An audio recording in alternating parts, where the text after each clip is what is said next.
Então, perguntou Deus, disse o homem à mulher, foi ela, disse o Senhor Deus à mulher, que é isso que fizeste? Respondeu a mulher, foi a serpente que me enganou, que me seduziu, que me cantou. Foi irresistível, aquela serpente maldita. E eu comi, mas foi a serpente, transferente, autovitimada, inconsequente. É a loucura que se implantou desde então no coração de todos, no coração da gente.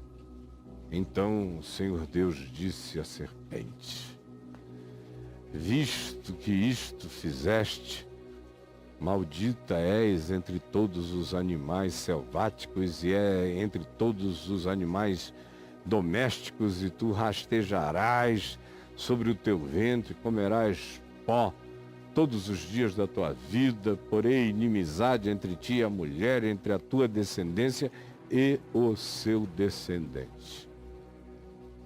Não sobre a descendência da mulher, mas sobre o descendente da mulher. Um descendente que seria o descendente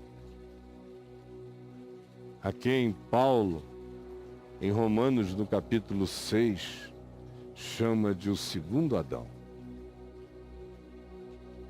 E diz, portanto, assim como por um só homem entrou o pecado no mundo, e aqui há uma convergência, não diz pelos humanos, mas por um só homem. Em Adão se chamaram ambos, diz o capítulo 5 de Gênesis, e o chamou pelo nome de Adão. Portanto, coerentemente com aquela revelação, assim como por um só homem entrou o pecado no mundo, e pelo pecado a morte, assim também a morte passou a todos os homens, porque todos pecaram. Agora, o interessante é que deve ter gente me assistindo aqui e me dizendo, você acha que a alternativa ao pecado teria sido algo melhor? E se houvesse tal alternativa, como ela seria? Ela não seria na manutenção do infantilismo perene da espécie humana? Porque aparentemente, e não só aparentemente, mas para qualquer um que estude a história das interpretações do significado da natureza humana, que não seja pela via de uma ciência biológica bem específica e que não alcança, portanto, o espectro todo do que compõe e caracteriza a natureza, a existência humana e o significado humano, todos os que tentam entender e discernir não tem como dessas pulsões aqui descritas virem a fugir. A história dá testemunho de que isso aqui é apenas uma linguagem de natureza mítico, arquetípico, representativa, que tem o poder de caracterização de todos os grandes transtornos da interioridade humana, da psique humana, da interpretação humana, da doença humana de interpretar contra a vida. Aqui está a base mais explícita das nossas ambivalências mais profundas como seres humanos. Mas ainda assim a pergunta que se faz é essa. Alternativa, qual seria, Caio? Nós sermos uns alegres do jardim? Uns hippies naturebas com a incapacidade de ver, de abrir os olhos Esse era o ideal divino? Porque a religião criou como concepção praticamente unânime um Éden de idiotas, de crianças correndo nos campos e nos jardins do Senhor para sempre, brincando de bilu-bilu nos igarapés do paraíso. Sem inteligência, sem desenvolvimento cultural, sem civilização, sem nada. Quando nós vimos ontem que os humanos receberam, antes dessa transgressão aqui descrita, que muda tudo, que muda todo o fenômeno cognitivo da humanidade, antes disso, os humanos tinham recebido um mandato cultural, um mandato de desenvolvimento civilizatório com sustentabilidade. Foi o que Deus disse: dominai sobre a terra, sobre a criação, mas mantendo tudo isso a partir do modal do jardim, da agricultura de subsistência que não destrua a criação, de harmonia com a natureza criada, como nós vimos ontem. Portanto, em momento algum, a intenção divina seria criar-nos e deixar-nos num estado de apanacados inocentes, como perpétuas crianças de alguns anos de idade, com capacidade de comunicação, sensorialidade mínima. Quem assim pensa continua a pensar como a serpente insinuou e ganhou o coração dos humanos.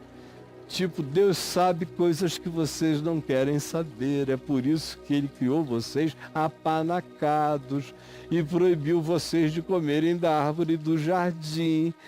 Porque Ele sabe que se vocês derem esse passo para além do natural, vocês vão se tornar entes divinos, conhecedores do bem e do mal.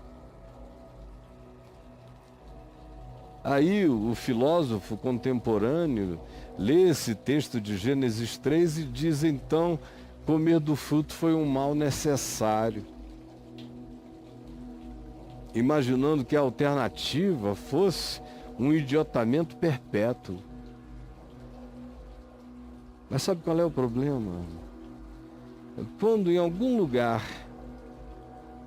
a teologia chamou essa narrativa de a queda, ela não estava errada. Porque de fato o que aconteceu depois não foi a nossa elevação. Nós apenas nos tornamos conhecedores do bem e do mal, mas não nos tornamos como Deus.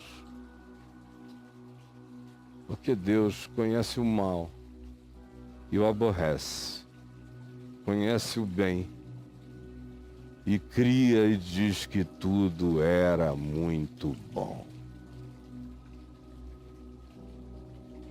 E as trevas não prevalecem contra a luz, pois nele não há treva nenhuma. Assim é Deus, assim não somos nós. Comemos do fruto e nos tornamos conhecedores do bem e não temos poder de praticá-lo. E nos tornamos conhecedores do mal e não temos o poder de evitá-lo. E então existimos rachados, esquizofrenizados, divididos, transtornados, conflituados, angustiados, culpados, envergonhados, fugindo.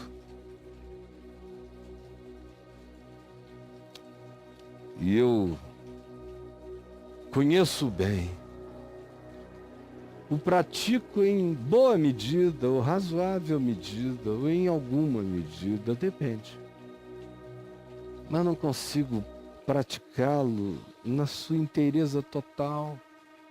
Eu posso evitá-lo nas minhas exterioridades, mas nem sempre consigo evitá-los nas minhas mais profundas subjetividades. É por isso que eu adultero não apenas quando eu pratico um ato de adultério.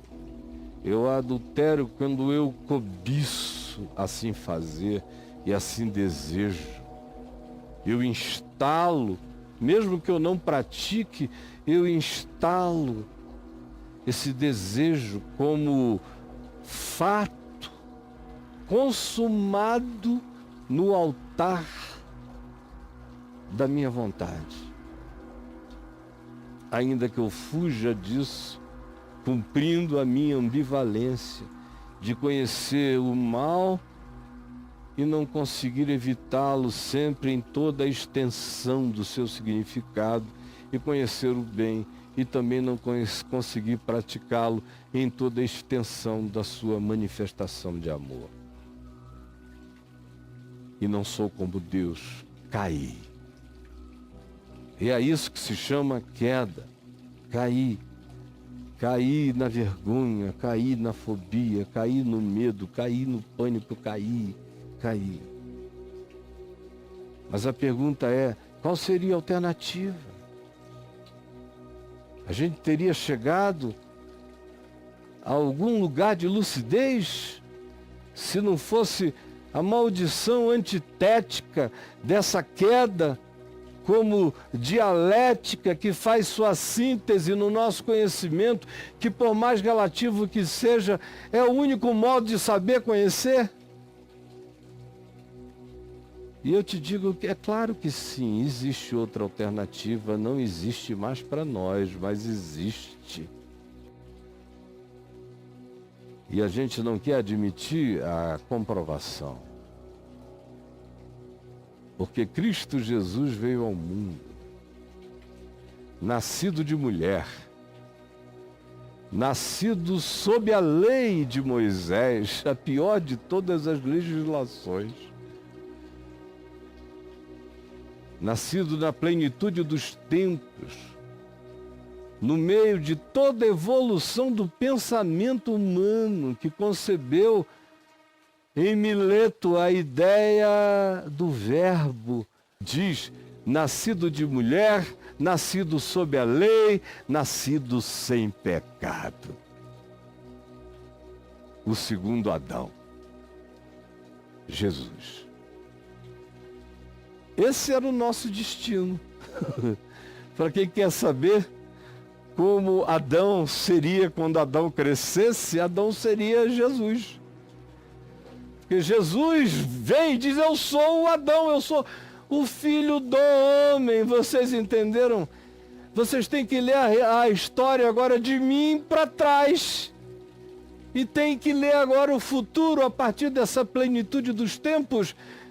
Tem que ler o futuro e entendê-lo a partir de mim. Porque antes de mim não houve nenhum homem como eu, e depois de mim nenhum outro haverá. E quem dá esse testemunho não é ele próprio sobre si mesmo. Quem dá esse testemunho é o Pai acerca dele próprio. E são outros, como Paulo, que diz, este é o segundo Adão. O primeiro Adão eu conheci em mim, que sou representante total do primeiro Adão, sou a encarnação do primeiro Adão, sou filho do primeiro Adão, sou espécimen elaborado no complexismo desesperado do primeiro Adão. E sei que o homem dos homens não foi ninguém antes de mim, não será ninguém depois de mim. Porque antes dele não houve ninguém igual, depois dele, digo eu agora aqui a você, 2000 anos depois. ninguém também existiu e nem existirá. Qual era a alternativa? É essa para a qual Jesus continua nos chamando, dizendo: vocês, apesar de estarem alimentados pela relatividade do primeiro Adão, se alguém quiser vir após mim, se quiser aprender a trilha que foi deixada lá atrás, se quiser andar contra, se quiser aprender no espírito a engenharia reversa dessa maldição, dessa morte, dessa vergonha, dessa culpa, desse medo, desse pânico, dessa logosfobia, venha e siga-me. Negue-se a si mesmo. Esse si mesmo é o primeiro Adão no seu engano, na sua fantasia, no seu culto idílico à mentira, no seu apego à sua própria ambivalência e morte, no seu ardente desejo de morrer com um transtornado desejo de continuar a existir, na confusão de quem vocês se tornaram. Qual era a alternativa? A alternativa agora é esquecer-se das coisas que para trás ficam e prosseguir para o alvo. O alvo não é um Éden atrás de mim. O alvo é seguir a Cristo e entender, discernir e aprender até eu ser absorvido pela imagem e semelhança de Deus em mim soprada e em mim perdida, e em mim ressoprada por aquele que disse: desperta, ó tu que dormes, levanta-te de entre os mortos, eu te iluminarei.